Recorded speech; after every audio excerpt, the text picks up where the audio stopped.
Hello everyone, आज हम लोग देखेंगे करंट अफेयर मॉक टेस्ट का सेट नंबर 72 जो कि बीपीएससी 72 यूपी पीसीएस प्रीलिम्स 2026 या किसी भी स्टेट पीसीएस के लिए इम्पॉर्टेंट है।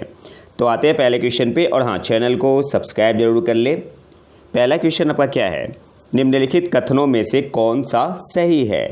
पहला आपका है, पर्यावरण संरक्षण के प्रति जागरूकता बढ़ाने और कार्रवाई को प्रोत्साहित करने के लिए हर साल 5 जून को विश्व पर्यावरण दिवस मनाया जाता है। तो विश्व पर्यावरण दिवस कब मनाते हैं? 5 जून को। तो पहला स्टेटमेंट तो आपका बिल्कुल सही है। दूसरा क्या है? इस साल की थीम है यानी 2026 की, inspired by nature for climate for our future. तो आपका दूसरा भी यहाँ पे सही है। तीसरा क्या है? साउथ कोरिया यानी दक्षिण कोरिया विश्व पर्यावरण दिवस 2026 के वैश्विक आयोजन की मेज़बानी कर रहा है। ये आपका गलत है। अच्छा, एक गलत क्यों है? यहाँ पे दक्षिण कोरिया नहीं होगा, फिर क्या होगा? अजरबैजान होगा। तो तीसरा आपका गलत हो गया। तो कौन सा सही है? पहला और दूसरा कौन से ऑप्शन में है? तो ऑप्शन बी आपका यहाँ पे सही आंसर हो जाएगा, ओनली 1 और 2। बाकी आपका यहाँ पे एक्सप्लेनेशन दिया हुआ है। अब कुछ इंपॉर्टेंट पॉइंट देख लेते हैं। भारत का 2035 का एनडीसी नॉन फॉसिल फ्यूल बिजली क्षमता के बारे में क्या प्रतिबद्धता जताता है? अभी हाल ही में आया है, तो इसे डिटेल में थोड़ा देख लेते हैं। यहाँ से क्वेश्चन बन सकता है एमसीक्यू। भारत के 2035 के, इस पॉइंट को आपको याद रखना है, भारत के 2035 के एनडीसी में गैर जीवाश्म ईंधन से बिजली उत्पादन का लक्ष्य 2030 के 50% लक्ष्य से बढ़ाकर कितना कर दिया गया है? ऐसे क्वेश्चन पूछ सकता है। तो आंसर क्या होगा?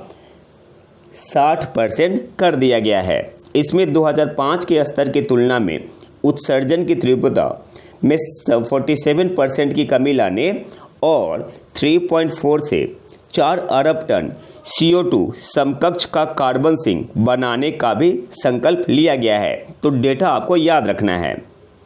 नेक्स्ट एक्स्ट्रा पॉइंट पे आते हैं। AMOC, इसका मतलब क्या होता है? Atlantic meridional overturning circulation. AMOC क्या होता है? तो AMOC सबसे पहले तो आपका इसका फुल फॉर्म याद रखना है, Atlantic meridional overturning circulation. AMOC समुद्री धाराओं का एक बड़ा सिस्टम है। यह ओशन कन्वेयर बेल्ट या थर्मोहेलाइन सर्कुलेशन की अटलांटिक शाखा है। यह दुनिया के महासागरों में गर्मी और पोषक तत्वों को फैलाती है। यह उष्ण कटिबंधीय इलाकों से गर्म सतही पानी को उत्तरी गोलार्ध की ओर ले जाती है। जब यह बर्फीले आर्कटिक तक पहुंचती है तो पानी ठंडा और घना हो जाता है, गहरे समुद्र में कई किलोमीटर नीचे चला जाता है। फिर यह ठंडी गहरे पानी की धारा के रूप में दक्षिण की ओर बहती है और अंत में सतह पर वापस आकर गर्म होती है और यह चक्र फिर से शुरू होता है। यह धीमी प्रक्रिया पूरी दुनिया में भारी मात्रा में गर्मी पहुंचाती है। अगले क्वेश्चन पे आते हैं। एग्रीकोला मेडल के बारे में निम्नलिखित कथनों पर विचार करें। पहला आपका क्या है? इसे FAO के सर्वोच्च सम्मानों में से एक माना जाता है। बिल्कुल सही है।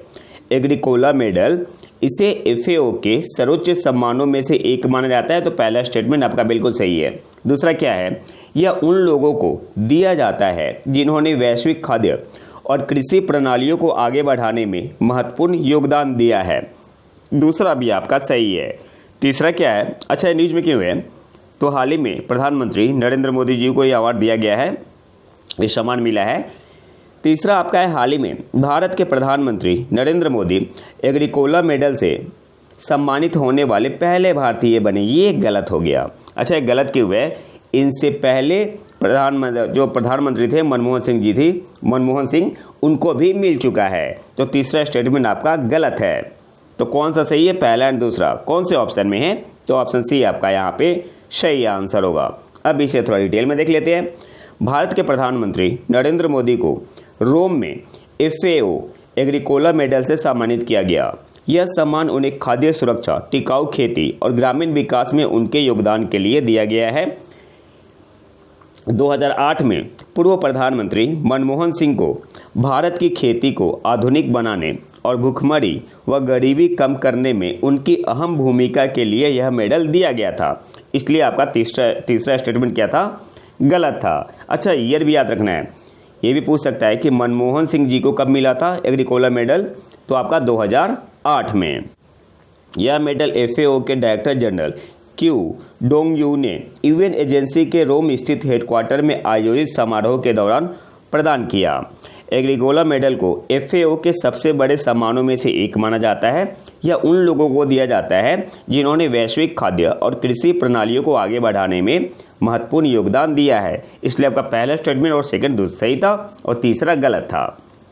अगले क्वेश्चन पे आते हैं। इनमें से किस समिति ने board of control for cricket in India को सूचना का अधिकार अधिनियम के दायरे में लाने की सिफारिश की थी? तो किसने की थी? लोढ़ा कमेटी ने। तो गिवन ऑप्शन में ऑप्शन सी आपका यहाँ पे सही आंसर होगा। अब इसे थोड़ा डिटेल में देख लेते हैं। लोढ़ा कमेटी ने BCCI को RTI के दायरे में लाने की सिफारिश की थी। लॉ कमीशन ने भी 2018 में अपनी 275वीं रिपोर्ट में सिफारिश की थी कि सार्वजनिक कामकाज करने वाली खेल संस्थाओं को RTI एक्ट के दायरे में लाया जाए, क्योंकि वे सरकार जैसी शक्तियाँ इस्तेमाल करती है और असल में नेशनल स्पोर्ट्स फेडरेशन की तरह काम करती है। लेकिन इनमें से किसी भी सिफारिश को अनिवार्य कानून का रूप नहीं दिया गया है। अगले क्वेश्चन पे आते हैं। निम्नलिखित कथनों पर विचार करें। पहला क्या है? 1 जून 2026 से घरेलू, कमर्शियल और इंडस्ट्रियल सोलर प्रोजेक्ट में सिर्फ स्थानीय स्तर पर बने सोलर सेल का ही इस्तेमाल किया जा सकेगा। दूसरा आपका क्या है? घरेलू सेल सोर्सिंग के इस नियम का मकसद आयात पर भारत की निर्भरता को कम करना और घरेलू सोलर मैन्युफैक्चरिंग इकोसिस्टम को मजबूत करना है। वैसे है तो आपका दोनों सही है और सेकंड स्टेटमेंट है, दूसरा कथन है वो आपका कथन 1 की सही व्याख्या है। तो गिवन ऑप्शन में ऑप्शन ए आपका यहाँ पे सही आंसर होगा। बाकी नीचे यहाँ पे आपका एक्सप्लेनेशन दिया हुआ है, आप इसे डिटेल में देख सकते हैं। PDF मैंने ऑलरेडी डाल दिया है अपने टेलीग्राम चैनल प्रतीक IQ करंट अफेयर न्यू पे। अगले क्वेश्चन पे आते हैं। यूनिवर्सिटी ऑफ लिवरपूल का पहला भारतीय ब्रांच कैंपस किस शहर में है? तो हाल ही में आपका खुला है। कहाँ पे? आपका एक खुला है बेंगलुरु में, कर्नाटक, बेंगलुरु कर्नाटक। तो ऑप्शन डी आपका यहाँ पे सही आंसर होगा। इसके अलावा एक और इम्पोर्टेंट पॉइंट देख लेते हैं। जो इंडिया UK विजन 2035 है, ये 5 पिलर के अंडर है, ठीक है, अंडर ऑल द 5 पिलर। वो कौन कौन से पिलर है ऐसा आपसे एग्जाम में पूछ सकता है, इसलिए आपको ये ध्यान रखना होगा। तो आपका ग्रोथ है, टेक्नोलॉजी एंड इनोवेशन है, डिफेंस एंड सिक्योरिटी है, क्लाइमेट एंड क्लीन एनर्जी है और एजुकेशन है। तो ये 5 पिलर आपको याद रखना है, क्योंकि आजकल काफ़ी डीप में करंट अफेयर आ रहा है, तो आपको याद रखना है। जो इंडिया UK विजन 2035 है, ये 5 पिलर पे है। 5 पिलर के अंतर्गत है कौन कौन सा? Growth, technology and innovation, defence and security, climate and clean energy और 5वां आपका है एजुकेशन। अगले क्वेश्चन पे आते हैं। डैम सैटेलाइट किस देश ने विकसित किया है? तो DAMPE का मतलब क्या हुआ? Dark matter particle explorer. तो सबसे पहले तो आपको इसका फुल फॉर्म याद रखना है, ये भी इम्पोर्टेंट है। और इसे किसने डेवलप किया है? तो इसे डेवलप किया है चीन ने। तो गिवन ऑप्शन में ऑप्शन सी आपका यहाँ पे सही आंसर होगा। अब इसे कुछ इंपॉर्टेंट पॉइंट देख लेते हैं। Dark matter particle explorer satellite, जिसे उकोंग के नाम से भी जाना जाता है, ये भी इम्पोर्टेंट है। चीन का पहला खगोलीय उपग्रह है। चीन का पहला खगोलीय उपग्रह है। स्टेटमेंट बेस्ड क्वेश्चन में पूछ सकता है। इस सैटेलाइट को 17 दिसंबर 2015 को 500 किलोमीटर की ऊंचाई वाली पोलर सन सिंक्रोनस कक्षा में लॉन्च किया गया था। और ये न्यूज में क्यों है? तो डैम सैटेलाइट यानी dark matter particle explorer satellite ने कॉस्मिक किरणों के त्वरण का अध्ययन किया है। नतीजों से पता चलता है कि एक निश्चित उच्च ऊर्जा सीमा के बाद कॉस्मिक रेडिएशन की तीव्रता तेजी से कम हो जाती है। तो इसे भी आपको याद रखना है, स्टेटमेंट बेस्ड क्वेश्चन में पूछ सकता है। अगले क्वेश्चन पे आते हैं। When audit matters, CAG intervenes that made a difference। किताब को किसने एडिट किया? तो किसने एडिट किया है? उनका नाम है विनोद राय। तो गिवन ऑप्शन में ऑप्शन बी आपका यहाँ पे सही आंसर होगा। बुक का नाम क्या है? When audit matters, CAG interventions that made a difference। Edited by farmer CAG, जिनका नाम है श्री विनोद राय। और रिलीज किसने किया इस पुस्तक को? तो vice president of India C P Radhakrishnan ji. अगले क्वेश्चन पे आते हैं। हाल ही में भारत के 7वें क्षेत्रीय मौसम विज्ञान केंद्र का उद्घाटन किस स्थान पर किया गया? तो गिवन ऑप्शन में ऑप्शन ए आपका यहाँ पे सही आंसर हो जाएगा जम्मू। जम्मू स्थित यह केंद्र देश का 7वां क्षेत्रीय मौसम विज्ञान केंद्र बन गया है और यह जम्मू कश्मीर, लद्दाख तथा हिमाचल प्रदेश के लिए काम करेगा। तो जो मेन पॉइंट है बस उसी पे फोकस करना है, इन बाकी चीज़ों का कोई मतलब नहीं है, जो मेन पॉइंट है उस पर ही केवल फोकस करना है। अगले क्वेश्चन पे आते हैं। सितंबर 2024 में लगभग 21% के शिखर पर पहुंचने के बाद से इमर्जिंग मार्केट्स इंडेक्स में भारत का वेटेज लगातार घट रहा है और अब यह 11.94% है। आपसे पूछ रहा है कि जो ईएम इंडेक्स आया हुआ है हाल ही में, तो ईएम इंडेक्स में भारत से आगे कौन सा देश है? तो भारत से आगे आपका ताइवान है। ताइवान का कितना है? 24.84%। चाइना का है 23.05% और साउथ कोरिया का है 18.69%। तो कौन कौन सा देश आगे है? चीन है, एक नंबर ताइवान है, चाइना और साउथ कोरिया है। चीन है, दक्षिण कोरिया है और साउथ कोरिया, और कौन सा है? ताइवान। तो 1, 2 और 4 कौन से ऑप्शन में है? तो ऑप्शन डी आपका यहाँ पे सही आंसर होगा। और भारत का कितना है? भारत का है आपका 11.94%। तो भारत का भी आपको याद रखना है। और जो आपका ये इंडेक्स है ये प्रोवाइड कौन करता है? तो New York based MSCI formerly Morgan Stanley capital international. इसके अलावा announce earlier in the month on May 13 the rebalancing saw the number of Indian companies in the index remain unchanged at 165। तो number of Indian companies में कितना है? 165 है। 4 को आपका हटाया गया, 4 वेयर रिमूव्ड। अब पूछ सकता है कौन कौन सी कंपनी को हटाया गया है, ठीक है? तो Hyundai Motor India, Jubilant FoodWorks, Kalyan Jewellers and Rail Vikas Nigam. और 4 को हटाया गया है और 4 ऐड किया गया है, ठीक है? तो नंबर सेम ही रहा 165 नंबर ऑफ इंडियन कंपनीज।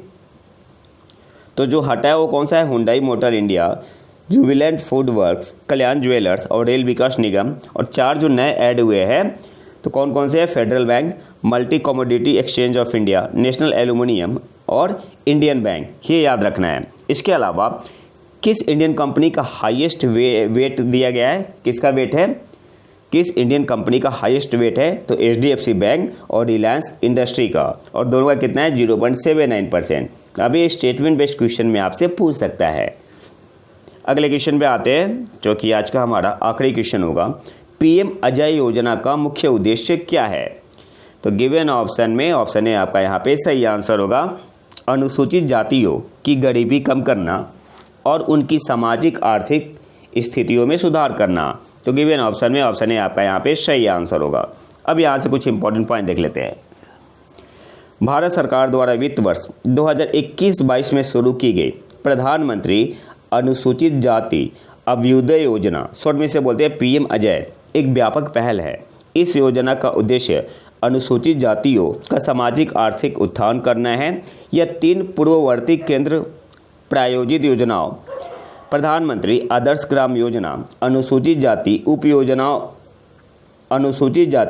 उप योजना के लिए विशेष केंद्रीय सहायता और बाबू जगजीवन राम छात्रावास योजना की विलय योजना है। तो 3 योजनाओं को मर्ज किया गया है और क्या बनाया गया है? PM अजय स्कीम, प्रधानमंत्री अनुसूचित जाति अभ्युदय योजना। यह योजना सामाजिक न्याय और अधिकारिता मंत्रालय द्वारा कार्यान्वित की जाती है। अब ये भी इम्पोर्टेंट है, ये भी आपसे पूछ सकता है कि जो PM अजय योजना है किस मंत्रालय द्वारा कार्यान्वित की जाती है? तो आंसर क्या होगा? सामाजिक न्याय और अधिकारिता मंत्रालय। यह योजना गरीबी कम करने और शैक्षिक अवसर बढ़ाने और अनुसूचित जाति बहुल क्षेत्रों में इंफ्रास्ट्रक्चर में सुधार पर केंद्रित है। यह योजना केंद्र सरकार द्वारा 100% वित्त पोषित है। यह योजना कुल 28 राज्यों और केंद्र शासित प्रदेशों में लागू की गई है। सबसे इम्पोर्टेंट पॉइंट, अच्छा, किस किस स्टेट में शामिल नहीं है यह योजना? तो अरुणाचल प्रदेश, नागालैंड, मेघालय, मिजोरम, अंडमान एंड निकोबार द्वीप समूह, दादर नागर हवेली, दमन और दीव, लद्दाख और लक्षद्वीप ही आपका इस योजना में शामिल नहीं है, पीएम अजय योजना में। अच्छा, न्यूज में क्यों है? Union minister of social justice and empowerment doctor Virendra Kumar launched PM AJAY portal and PM AJAY mobile app. तो जो मिनिस्टर है, union minister of social justice and empowerment doctor Virendra Kumar, इन्होंने लॉन्च किया है PM AJAY portal and PM AJAY mobile app.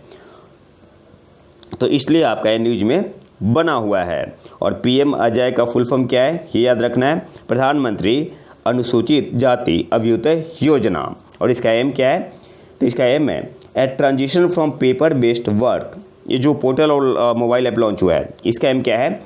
तो transition from paper based work flow and processing to end digital work flow and processing on real time basis. और बाकी इस picture में objective बताया गया है, तो इसे आप लोग यहाँ डिटेल में पीडीएफ में देख सकते हैं। वैसे मैंने डाल दिया टेलीग्राम चैनल पे, और यहाँ पे मैंने एक्सप्लेन भी कर दिया है। बस इतना ही पॉइंट यहाँ पे इंपॉर्टेंट है जो रेड में और येलो में है आपका। तो ये तो था हमारा आज का लेक्चर। अगर आपको इसका पीडीएफ चाहिए तो आज आप हमारे टेलीग्राम चैनल प्रतीक IQ करंट अफेयर न्यूज़ को ज्वाइन कर सकते हैं। और अगर वीडियो पसंद आए तो लाइक करें और चैनल को सब्सक्राइब जरूर कर ले। मिलते हैं नए वीडियो में नए टॉपिक के साथ, तब तक के लिए नमस्कार, जय हिंद।